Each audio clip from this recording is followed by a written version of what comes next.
Acting Deputy President, I'd just like to put Labor's voice on the records here. I was the Deputy Chair of that committee, and I certainly echo the sentiments of Senator Faruqi in the call to the government to respond.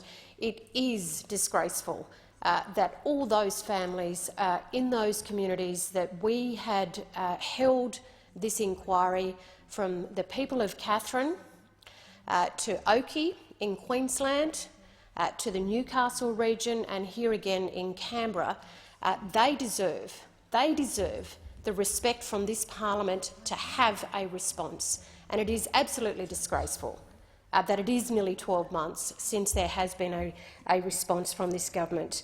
I remind the parliament of some of those recommendations. That the committee recommended that the Australian government appoint a Coordinator-General to coordinate the national response to the PFAS contamination issue, supported by an appropriate resourced office. There were also calls in those recommendations that the Australian government review its existing advice in relation to the human health effects of PFAS exposure, including to acknowledge the potential links to certain medical conditions.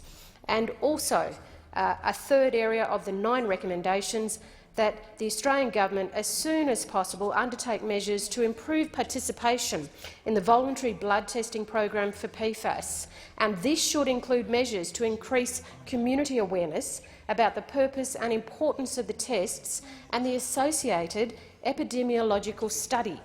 These are critical recommendations that this government has failed to act on, failed to give due respect to all those families and communities who came forward in the sincere hope that our parliament would act. And we certainly echo the call for the government to move on this.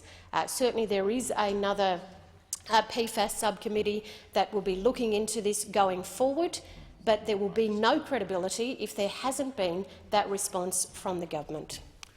Thank you.